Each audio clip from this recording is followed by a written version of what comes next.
Bonjour tout le monde, j'espère que vous allez bien. On se retrouve aujourd'hui dans un nouveau format de vidéo sur ma chaîne qu'on m'a beaucoup demandé, qui ressemble au podcast. Ça s'appellera Tout est politique et on va parler de plein de choses, d'actualité culturelle, politique, whatever is going on dans notre vie, dans notre société, qui à mes yeux pose débat et sur lequel j'ai envie de donner mon avis. Voilà, ça me permet de changer un petit peu des vidéos actualité internationale que je fais beaucoup sur TikTok et Instagram et d'apporter un prisme différent. En fait, tout simplement, c'est une vidéo dans laquelle je vais réunir plein de pensées que j'ai vis-à-vis de plein de sujets, avoir un format qui pousse encore plus la discussion. Le but, ça va être vraiment de voir comment vous appréciez la chose. Bien évidemment, j'ai envie que vous preniez part à cette vidéo-là, à ce format de vidéo. Vous pouvez me donner des idées en commentaire de sujets que vous voulez que je traite, ça peut être trop fun. Si ça vous intéresse, abonnez-vous s'il vous plaît, c'est mon rêve. Laissez un commentaire, boostez la vidéo, likez, c'est gratuit pour vous et moi ça m'aide. Merci beaucoup. Généralement, c'est des sujets autour desquels je débat toute seule ou avec ma famille à table. Donc aujourd'hui, j'ai décidé que j'allais externaliser ces débats-là.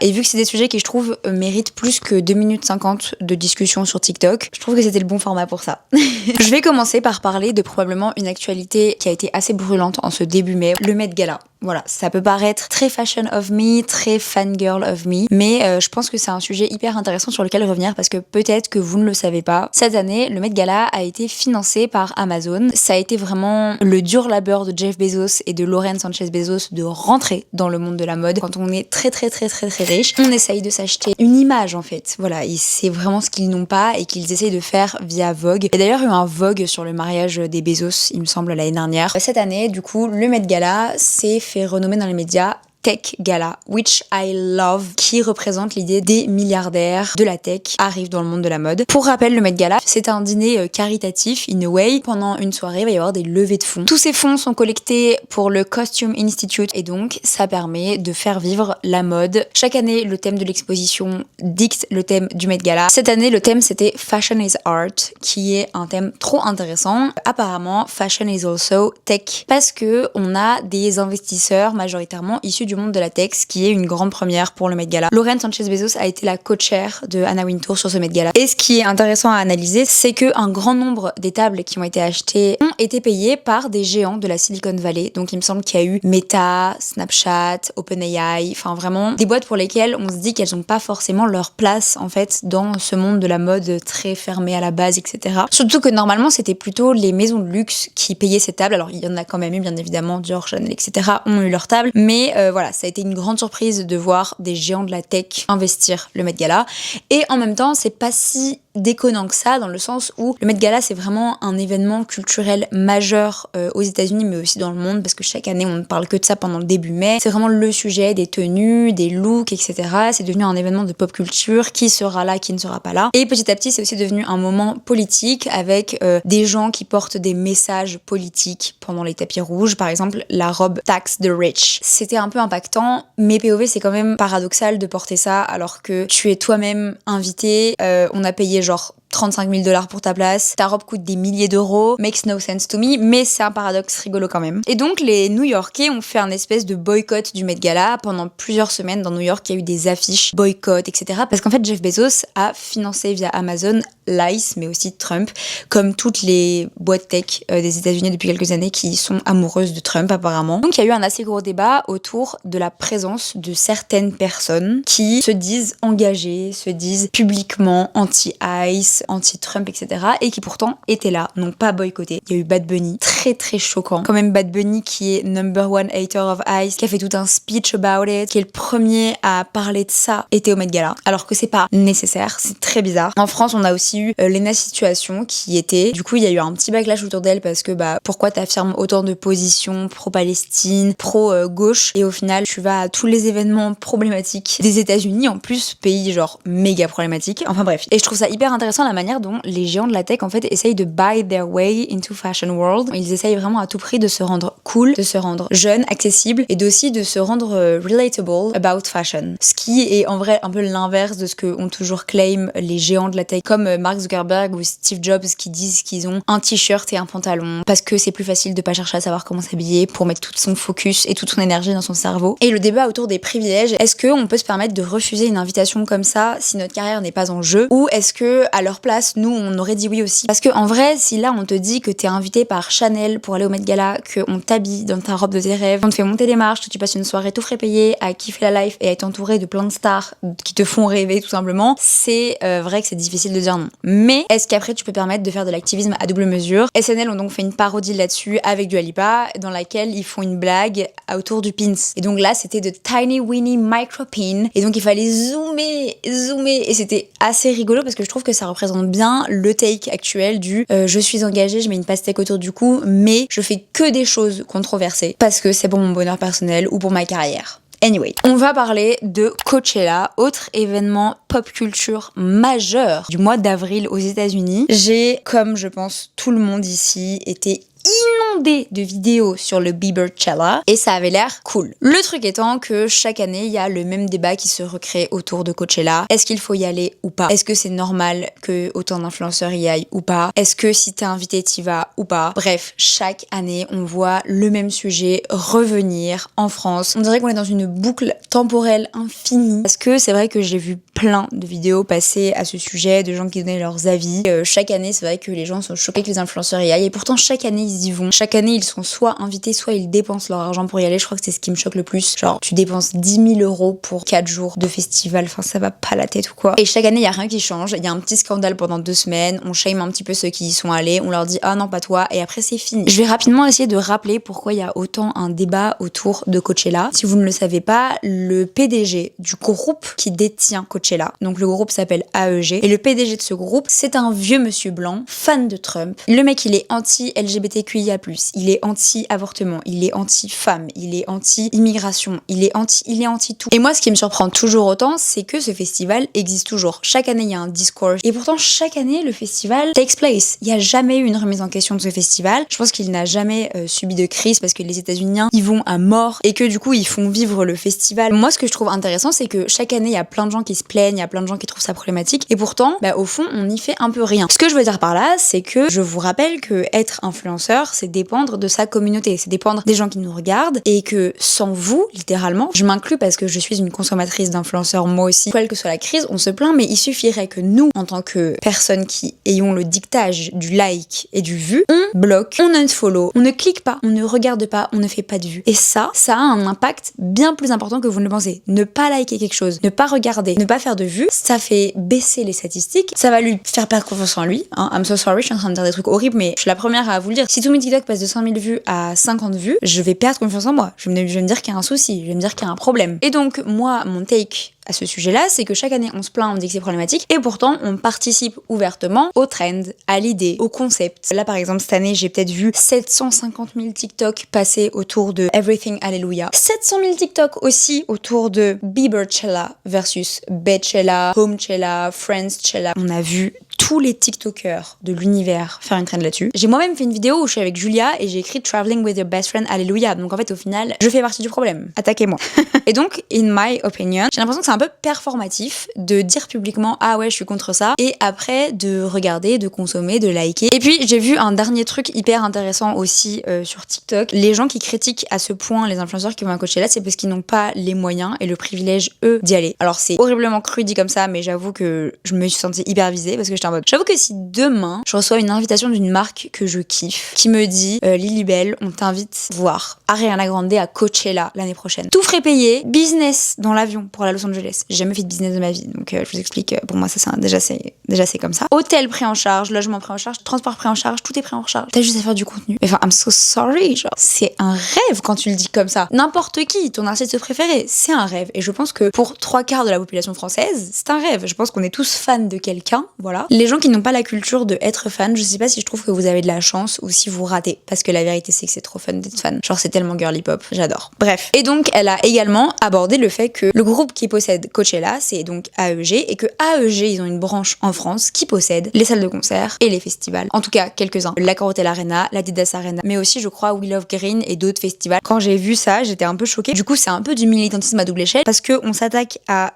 ce Coachella parce qu'on sait qu'on n'y sera jamais invité, qu'on n'aura jamais l'opportunité l'opportunité d'y aller en tant que moldu. Par contre, We Love Green, Adidas Arena, Accor Hotel Arena, on y va tous voir nos concerts parce que pourquoi moi je ferais pas aller voir mon concert? Je prends pas de take sur ce sujet-là parce que je ne suis absolument pas le genre de personne qui va pouvoir vous dire arrêtez d'aller voir vos artistes préférés en concert alors que je suis en train de vendre mon âme pour avoir une place pour Ariana Grande. Le capitalisme m'aura au point, il faut que j'aille à Londres pour voir mon artiste préféré se performe sur scène et c'est pas pour autant que je ne vais pas l'aimer parce que I love her. Je vous laisse me donner vos avis sur ce sujet-là en commentaire, me dire ce que vous en pensez vous. Ensuite, je vais parler d'un sujet que je trouve un petit peu problématique, que je vois ressurgir de plus en plus sur Instagram, sur TikTok, sur Pinterest. La romantisation de la cigarette est de retour. Le trashy 90s core est de retour. Alors, ça a fait son retour avec Charli XCX pendant le Brat Summer. Elle s'est toujours montré la clope au bec. En tant que non-fumeuse, je vais vous donner my deep avis sur ce sujet-là. Et surtout, pourquoi les influenceurs qui se mettent à romantiser le fait de fumer, c'est problématique. Je vais name drop, I'm so sorry les filles, j'ai rien contre vous, c'est juste que je follow plus de filles que d'hommes. Lena Situation, Paolo Locatelli, Samia, Sullivan, tout le monde se fout sur Instagram la clope au bec. C'est devenu genre the thing d'avoir dans son dump Instagram une photo de toi en train de fumer. On dirait que ça te rend cool, on dirait que ça te rend appartenant à un cercle de gens stylés qui fument. En tant que personne qui a une plateforme, qui a une influence, c'est problématique de se montrer en train de fumer, surtout quand t'as une aussi grosse audience que ces influenceurs et ces influenceuses-là. Te montrer en train de fumer, c'est légitimer, romantiser et remettre en avant la esthétique du poumon pourri, comme je l'appelle, parce que fumer, c'est pas cool. Fumer, c'est peut-être stylé sur Instagram en photo, ça te donne de la consistance, mais la vérité, c'est pas bien. Déjà, ça peut donner envie à des jeunes de se mettre à fumer, ce qui est très grave, parce que ça détruit leurs poumons et leur système de santé avant même qu'ils aient 18 ans. On sait à quel point c'est facile d'acheter des clopes ou d'acheter des cigarettes électroniques aujourd'hui en France, même quand t'es mineur, donc c'est problématique. Je parle de la cigarette, mais je pourrais aussi parler de la cigarette électronique, qui est également grave montrée, on se montre en train de vape, etc. Problématique aussi, ça donne envie à des jeunes de tester, et limite encore plus que la clope, parce que ça a des petits goûts, c'est fun, c'est coloré. Et ça donne également envie aux pas si jeunes, aux gens de votre âge, aux gens de 25 ans, qui se disent ah mais si elle le fait, faut que je me lance. Et même juste se dire ah j'avais arrêté pendant 2 ans, mais vas-y, je viens de voir la situation, poster une photo en train de fumer. J'avoue c'est cool, je m'y remets. Dans le cinéma, ça a toujours été a thing, mais j'enlève ça. Parce que à mes yeux, c'est quand même une forme d'art qui ne cherche pas à t'influencer à fumer. Ça donne peut-être de la consistance à un personnage. Quoi qu'il, tu n'es pas un scénario écrit par un réalisateur, tu es un influenceur suivi par plein de gens. Et toi qui te postes en train de fumer sur Instagram, ça va peut-être donner envie à des gens de tester, de le faire, d'en avoir envie, etc. Et c'est un problème de santé publique majeur dans le monde et en France. C'est-à-dire que le tabac tue. Moi, je vous le dis en tant que personne qui a perdu des membres de ma famille, dont mon grand-père, d'un cancer des poumons. Et c'est d'ailleurs grâce et à cause, in a way, de sa mort que je n'ai jamais touché à une cigarette. Mais au-delà de ça,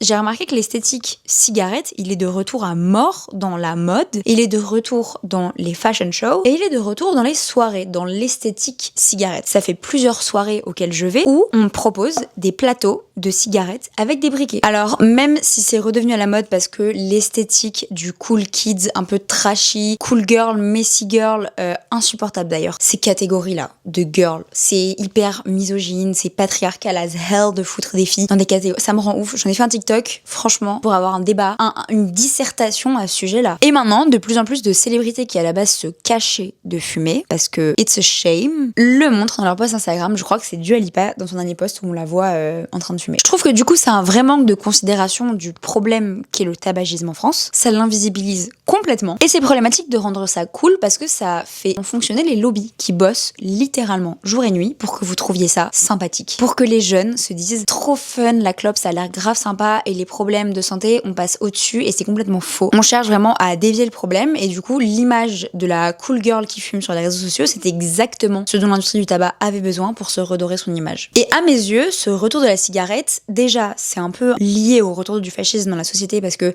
on le sait, voilà, les avancées progressistes liées à la santé, à l'envie de prendre soin de son corps, au véganisme ou encore à l'envie de ne pas fumer, ça a été très lié au mouvement un peu de progressisme de ce début du 21e siècle, sauf que là la résurgence du fascisme donne envie à tout le monde apparemment de revenir au 19e siècle. Apparemment on veut tous revenir dans le passé, on veut tous ne plus avoir de droits aussi, c'est rigolo, et donc on remet en avant la mode de fumer. Mais on le sait, de 1, fumer c'est de droite, et de 2, je trouve qu'il y a un autre combat sous-jacent, sous le fait qu'on voit de plus en plus d'influenceuses fumer, c'est la skinniness et la trend d'être skinny, d'être la plus mince possible, d'être en mauvaise santé pour s'afficher mince sur les réseaux sociaux. On le sait, fumer, ça coupe l'appétit. C'est pour ça qu'il y a autant de gens qui font des pauses clopes à la place d'une pause goûter. Plus, au-delà de ça, je vais faire ma sociologue, mais il y a tellement un truc symbolique, genre c'est usage unique, tu jettes, tu réutilises, ça met la surconsommation, le geste, le machin. Il y a tellement de trucs qui sont à côté du tabac. Et puis ça pue quoi. Il y a personne qui fait débat là-dessus, mais le Ozempic World depuis début 2025, où toutes les stars d'Hollywood deviennent de plus en plus minces, de plus en plus skinny. Du coup, c'est en train d'arriver en France. De plus en plus de personnes lambda ont accès à Ozempic, des médicaments qui te coupent l'appétit pour maigrir et utilisent ce genre de traitement pour maigrir. Et donc, dans cette résurgence de la culture skinny, on a la fin un petit peu de la culture curvy, plus size, inclusive body, etc. Donc on est vraiment de plus en plus sur il faut à nouveau être mince parce que être mince c'est cool, être mince c'est belle et être mince c'est la norme. Être mince et fumer, ça me fait penser à quoi? Ça me fait penser aux années 90. Ça me fait penser à Sarah Jessica Parker, dont tout le monde trouvait qu'elle avait un body goal. Elle a tellement des abdos, enfin ça se voit qu'elle est musclée. Et bien en fait, tout simplement, sa diète c'est quoi? C'était de faire plein de sport et de ne pratiquement pas manger en fumant toute la journée. Et c'est pas ce que j'appelle être en bonne santé. On romantise à nouveau le fait de fumer, de boire, mais aussi de se priver de nourriture. Welcome back to une société en mauvaise santé. Et du coup, croire que tu promouvois la messy girl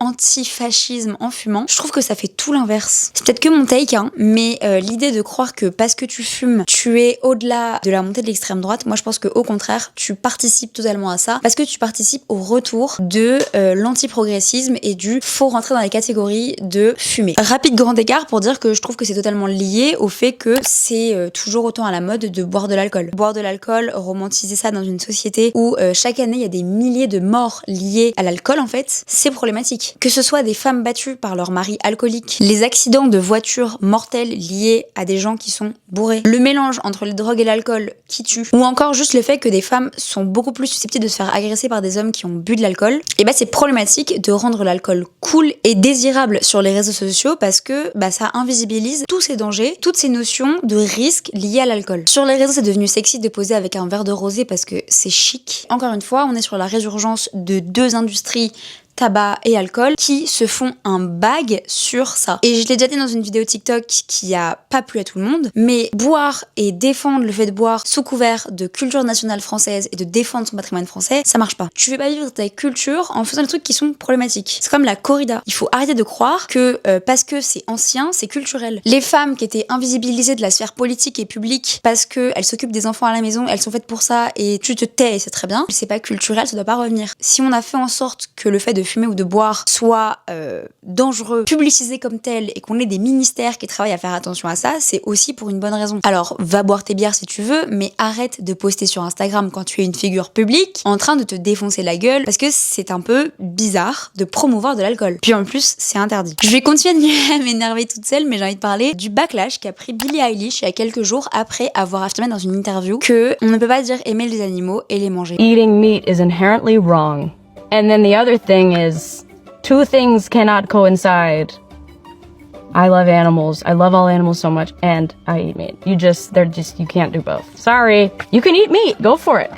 You can love animals, but you can't do both. Je pense qu'à mes yeux, c'était le take le moins controversé ever. Et j'étais choquée d'apprendre qu'en fait, c'était très problématique pour plein de gens. Enfin, en tout cas, ça l'était à leurs yeux. Manger de la viande, c'est un sujet politique. C'est un privilège, ça coûte cher. Mais c'est aussi un sérieux privilège de ne pas se rendre compte de ce que tu fais à ta planète. Si ça vous intéresse de parler de végétarisme, je vous invite à aller voir ma vidéo YouTube à ce sujet-là. J'en ai parlé en long, en large et en travers à ce moment-là. Je vais rapidement juste revenir sur le fait qu'elle a raison. Ça montre juste à quel point vous êtes énervé d'avoir tort. Quand tu manges de la viande, tu ne peux absolument pas affirmer aimer les animaux. C'est contradictoire. C'est impossible. C'est comme si je te disais je suis 100% hétérosexuelle, mais je n'aime que les femmes. Ce n'est pas possible. Tu ne peux pas aimer les animaux et les manger. Moi, mon rêve, c'est de faire des câlins à tous les animaux, etc. Juste parce que t'aimes bien les chiens. Et du coup, faire un spécisme monstrueux par la même occasion. Et aller te taper un steak le soir même. Je ne sais pas comment c'est possible d'avoir aussi peu d'empathie pour le vivant autour de soi. Et je comprends pas non plus plus comment c'est possible d'avoir autant de contradictions dans une seule personne. Mais comment c'est possible de dire ouvertement sur des réseaux sociaux que one thing about you is that you love animals et après d'aller manger du bœuf sur TikTok, de faire une dégustation sur YouTube. Et j'ai tellement d'idées en tête de noms d'influenceurs et d'influenceuses qui font ça même en France, qui disent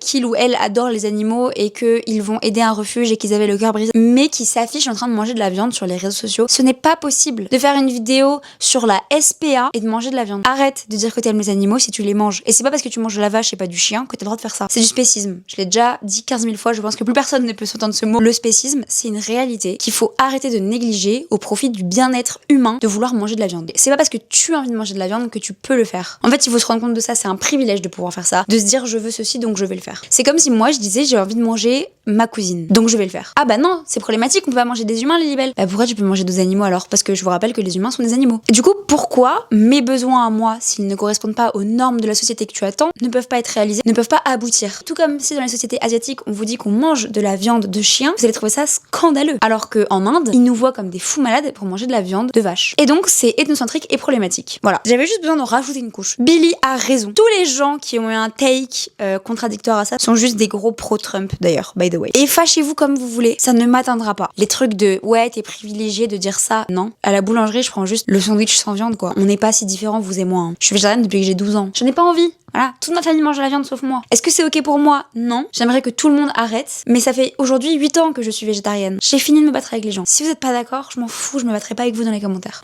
Je vais rapidement aborder le sujet de l'antivirus, parce que je trouve que c'est trop un sujet qui me donne des PTSD. Je suis comme ça à chaque fois que j'entends le mot, je suis là. Je pense que comme tous les 2000 babies, entre 2000 et 2005, on a été punis de notre jeunesse. Nos années les plus fun, on les a passées en confinement. J'ai l'impression d'être de retour en 2020. Si vous êtes sous un rocher et que vous n'êtes pas au courant de ce qui se passe, il y a un bateau de croisière qui est parti d'Argentine. On s'est rendu compte à bord de ce bateau qu'il y a un homme qui est tombé malade et qui est mort, et sa femme a été débarquée avec lui. Il me semble que c'était en Afrique du Sud, et elle est morte quelques jours plus tard des mêmes symptômes. Et donc on appelle ça l'antivirus. Voilà, encore un fucking virus. Je vous jure que ça me trigger. Que faire de ces gens? Que faire des questions du virus? Que faire des épidémies mondiales qui nous attendent de plus en plus? Que faire du fait que nous avons tellement détruit notre environnement et notre climat que nous sommes bound to avoir de plus en plus de pandémies sur la Terre? Voilà, il faut que vous le sachiez. C'est vraiment avéré que dans les années qui vont suivre, les décennies à suivre, il va y avoir de plus en plus de maladies et de pandémies qui vont se propager sur Terre parce que la population est de plus en plus mobile et que la population augmente tout le temps. Comment combattre la non-volonté de gens de se vacciner? Les anti-vax, l'anti-vaccination, les gens qui sont complotistes, les gens qui ont peur qu'on leur mette la 5G dans le corps. On peut parler également de la fonte des glaciers qui sont occasionnés par l'augmentation des gaz à effet de serre émis par l'activité humaine. Cette fonte de glaciers entraîne la résurgence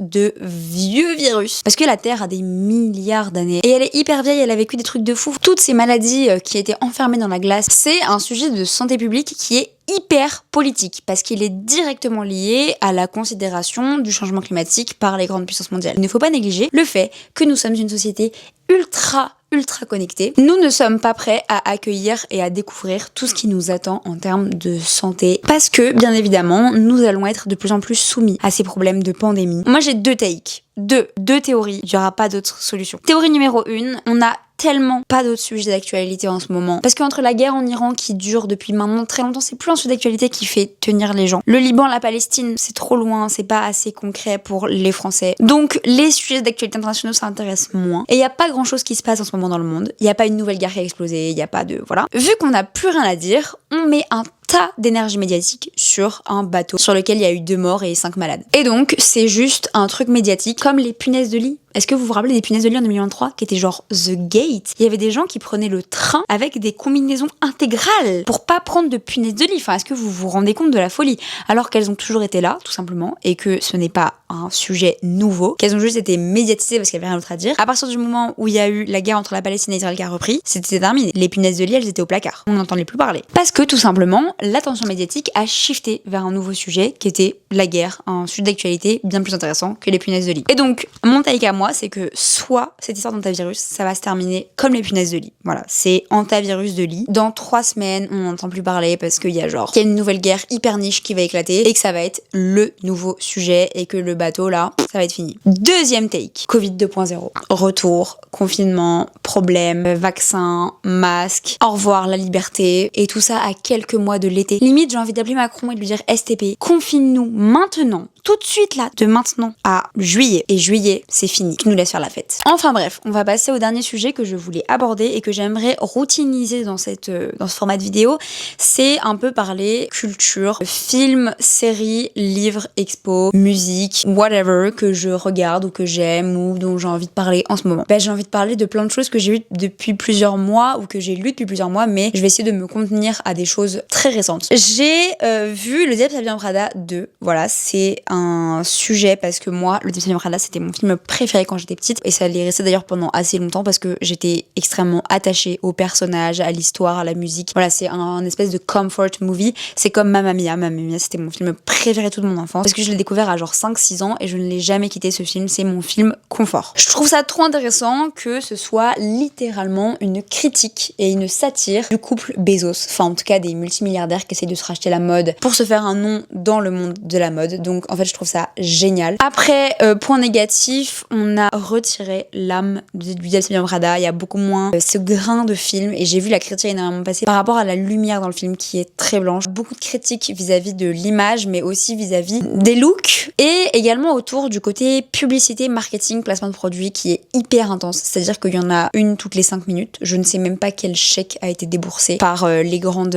maisons de mode pour qu'on cite leur nom toutes les 5 secondes. Je ne sais pas non plus combien ont payé les Google et les L'Oréal Paris pour les publicités qu'il y a eu autour du film. J'ai vu une pub pour l'IA de Google où tu cherches avec une image et c'est les acteurs qui jouent dans la pub. Une pub où il y a les acteurs avec Kendall Jenner. Enfin bref, ils ont vraiment mis le budget. Et j'ai vu d'ailleurs une petite take vis-à-vis du fait que c'était une manière de rendre l'IA plus relatable au lifestyle des femmes. Alors, en quoi le lifestyle des femmes, c'est trouve-moi une dress pour ce soir, je ne sais pas. En tout cas, pas mon lifestyle, I'm so sorry. Du coup, je trouve ça hyper misogyne d'avoir considéré que tu t'approches de la mode comme ça. Du coup, ça fait sens avec le fait que ce soit devenu un tech gala, le Met Gala, qui est aussi du coup l'univers de la mode. Encore une fois, rapprochement mode tech hyper intense, un peu trop même peut-être, avec une volonté de féminiser le public qui touche à l'IA, alors que la plupart des gens qui utilisent l'IA, je pense que c'est des gens qui l'utilisent pour le travail. Je crois que non, il y a des gens qui l'utilisent pour le quotidien. Si vous êtes parmi les gens qui demandent à ChatGPT, qui disent je vais demander à Chat,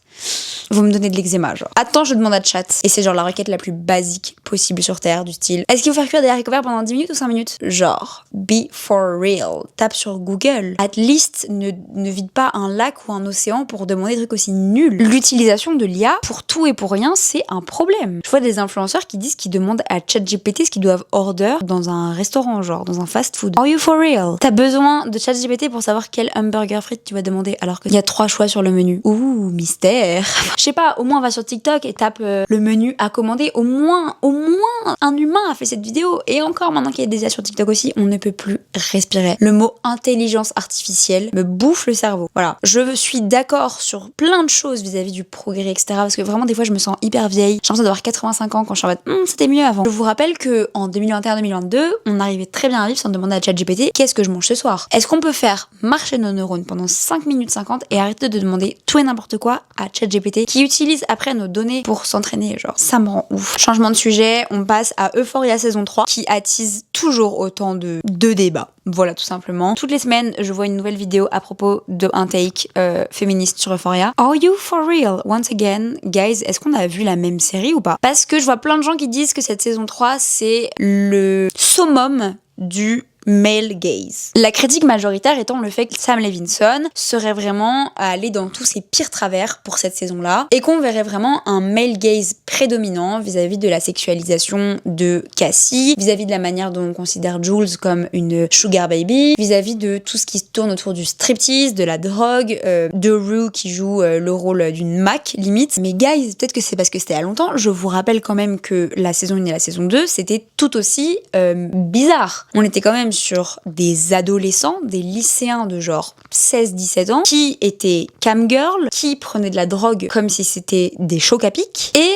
qui étaient, comment dire ça, non graphiquement, dans des relations avec des adultes de manière complètement illégale, dans des hôtels, la nuit, de prostitution. À quel moment ça a été une safe place? On y parlait de TCA, on y parlait de trucs hyper dark autour de la jeunesse et de l'adolescence. C'est pour ça, je pense que j'ai trouvé cette série aussi incroyable, parce que c'est très rare de voir des séries adolescentes aussi trash. On a particulièrement adoré l'esthétisme paillettes, lumière, couleurs extrêmement beau. D'ailleurs, dont j'ai appris que ça avait été un vol d'une artiste femme qui s'appelle Petra Collins et qui était à l'origine de cette esthétique très violet, psychédélique, couleurs, aura, lumière, paillettes, etc. Donc ça aurait été son travail qui a été volé par Sam Levinson et HBO. Et il y a eu une énorme critique autour de ça. Voilà, moi je ne le savais absolument pas, mais je trouve que c'est en effet scandaleux. Je comprends pas pourquoi ça a pas été plus médiatisé, I guess, au moment où c'est sorti. Après, j'ai envie de vous dire, la saison 3, c'est normal que ça soit différent. Le but, c'est que ce soit 5 ans plus tard. Donc en fait, ils n'ont plus 16 ans avec des paillettes sous les yeux pour aller au lycée. Genre, ils ont un job, ils vivent une vie normale. Et donc, pour moi, ça fait sens, ce nouvel esthétisme. Mais ça fait aussi sens que ce soit des caractères qui ont évolué et qui évoluent dans le sens de leur personnage de base. Enfin, Cassie n'a jamais été prédestinée à être une grande femme de lettres. Son personnage a été écrit autrement. On a toujours su qu'elle allait pas faire des études de droit. Je comprends pas pourquoi tout le monde est surpris, alors qu'ils ont, à mes yeux, assez logiquement adapté au fait que tout le monde veut devenir influenceur, rêve d'être sur les réseaux, et c'est genre the thing d'avoir une caméra et de parler à son téléphone. Tout le monde le fait. Je trouve que c'est un peu une critique backhanded. Après, c'est que mon avis, mais j'ai regardé tellement de vidéos de personnes qui en parlent. À ce moment-là, on peut dire la même chose de plein d'autres films et plein d'autres séries et plein d'autres livres et plein d'autres œuvres qu'on considère comme iconiques, alors qu'en fait, c'est genre du male gaze. Concernant mes lectures du moment. Mes lectures récentes, j'avoue qu'elles ont été un peu maigres, tout simplement parce que j'étais en période de partiel et pendant un mois, quand j'avais le temps de lire, je lisais mes cours.